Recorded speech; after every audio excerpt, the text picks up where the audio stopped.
Los Angeles, a city that sizzles.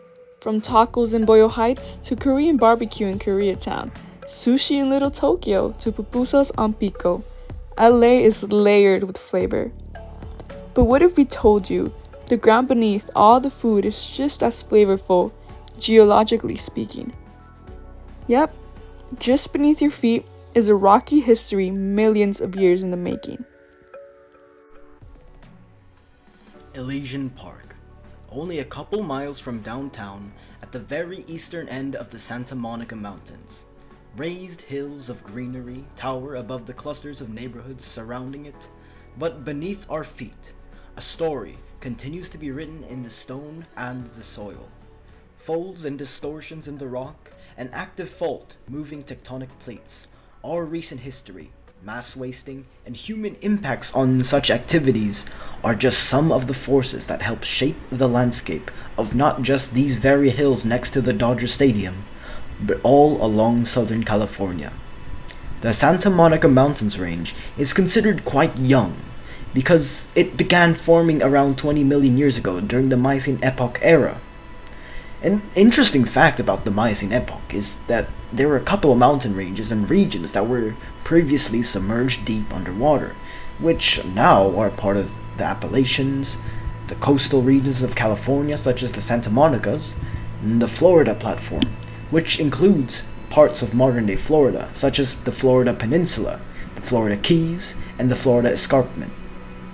And before we can actually delve deeper in the Elysian Park as a whole, we need to understand the Santa Monica mountain range. How did it form?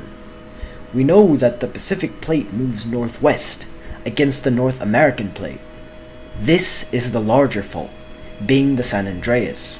However, in the Santa Monica Mountains, the mountain range seems not to fall in line, as it goes primarily from east to west.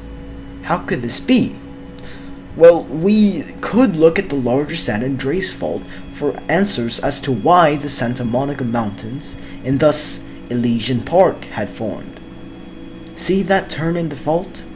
And because of that turn, there's nowhere else for the crust from the Pacific Plate to keep grinding against the North American Plate. And thus, the Santa Monica Mountains and even the San Gabriel Mountains had formed in this way. Its leftward bend because of the crush and pressure from the bend. Behold, the transverse mountain ranges, which is where Elysian Park sits. Hi everyone, my name is Daniel Mares, and I will be talking about anticlines and synclines. Elysian Park is considered an anticline because of the fold in the rock layers that are arched upward with the oldest layers at the core. To get a better understanding of what an anticline is, I'm going to show you with a bunch of layers of paper. When I bend these papers up, notice how the top of the bend is higher than the rest and it kind of looks like an arch. That is an anticline. However, unlike a syncline, where a syncline is almost like a basin, the bend sends all of the stratified rock layers downwards. We can combine anticlines and synclines in the system when there are folds in the rock which show a system of anticlines and synclines. It helps make that rolling hills effect that you see. This process has happened for over millions of years in Earth's history. The most recent one being on July 8, 2023 in the Partry Lane neighborhood of Rolling Hills Estates, California. It's part of the Palos Verdes Peninsula, which is known for its impressive coastal views and rolling hills.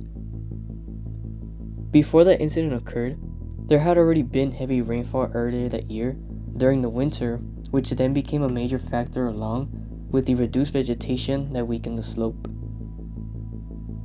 It made the soil more vulnerable to erosion, which made the area weaker to hold the homes. Because of this landslide, it displaced residents and even caused significant damage to the homes in the area, which led to emergency evacuations. Luckily, there were no deaths, but a lot of property damage. And today it's still recovering. It's an ongoing process. However, some of the homes still remain unlivable because of the damaged sewer lines and utility repairs. My name is Vicente Gonzalez, and I'll be talking to you guys about the types of sediment and what's actually underground of the Elysian Park. Despite the history of oil drilling all around the Los Angeles area, mainly around the Elysian Park, in the area itself, there are no oil deposits. What's actually directly underneath the Elysian Park fault in terms of rocks are granite bedrock believed to be from the Jurassic Age, but it has not yet been confirmed. Underneath all the sediment and all, bedrock for much of the Los Angeles basin. In general, this granite rocks in this region is variable in character, grading from granites to granodiorites to sierratites.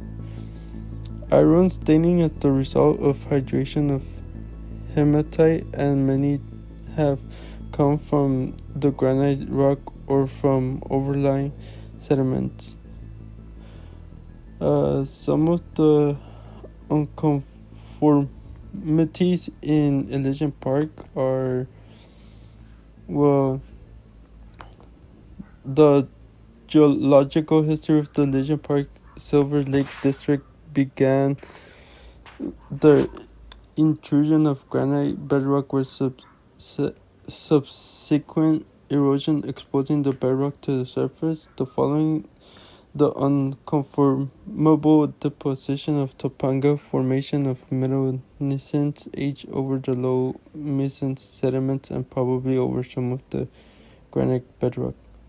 Owing to widespread volcanism in the headland area during Middle Topanga time, a mixture of detrital, volcanic glass, tuff, and clay, sand and clay was deposited. Naturally, with areas of significant heights and slopes like Elysian Park comes mass wasting. Mass wasting is a process of moving sediment and soil down from the top to the bottom of a slope due to gravity.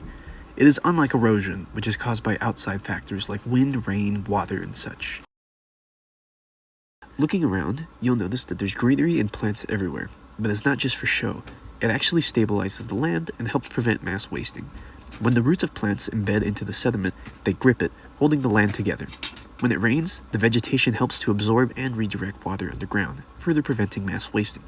This is also why wildfires are so dangerous. When all the plants burn up, there's nothing to hold the land together during the rainfall, which results in landslides.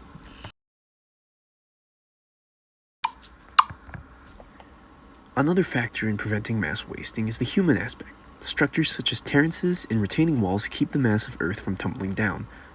If not in Elysian Park, then definitely around the freeway surrounding our location. They're especially found in areas that humans have manually carved out. However, this is not to say that all human activity helps prevent mass wasting from occurring. Think of the Dodger Stadium on Elysian Park, which boasts massive parking lots for hundreds of meters around the stadium. When secured soil mixed with vegetation is replaced by the concrete surfaces and pavements of the parking lot, it interrupts the natural absorption of rainwater and creates a runoff, which would have previously been soaked into the ground by the plants. LA's Greens Escape, Elysian Park. Families come here to hike, relax, maybe even post a sunset pic. But little do they know that they're standing upon something sketchy. Unlike the San Andreas Fault, which makes guest appearances in disaster movies, the Elysian Park Fault doesn't even break the surface. It's underground, hidden, secretly loading tectonic stress like my laptop, running 37 background apps. So, this is how it works. Two massive slabs of the Earth's crust are pushing together. The North American plate and the Pacific plate are locked in a forever wrestling match. That pressure causes rock layers to bend, fold, and eventually snap. That's an earthquake. So you're wondering what could happen if this fault suddenly decides to happen? Well, an example could be, imagine downtown LA being shaken up like a freaking soda can. In fact, experts think that this fault could cause stronger ground shaking in the city than even the San Andreas. Because it is so close, it's not a matter of if it moves, it's when. Plus, this fault is literally lifting these hills. The Santa Monica Mountains, including Elysian Park, are rising thanks to this underground squeeze. So if you ever feel taller here, you might actually be. It's geology in slow motion, millimeters a year, but over millions of years, boom, hills. Fun fact, the park is one of the largest in Los Angeles at 600 acres. It is also the city's oldest park, founded in 1886 by the Elysian Park Enabling Ordinance. So next time you come here for a peaceful hike, remember, the earth below you is not chill, it's just bidden time. Thanks for joining us on our rocky ride through Elysian Park, where the layers beneath our feet tell stories millions of years in the making. We hope you dug it as much as we did. Bye!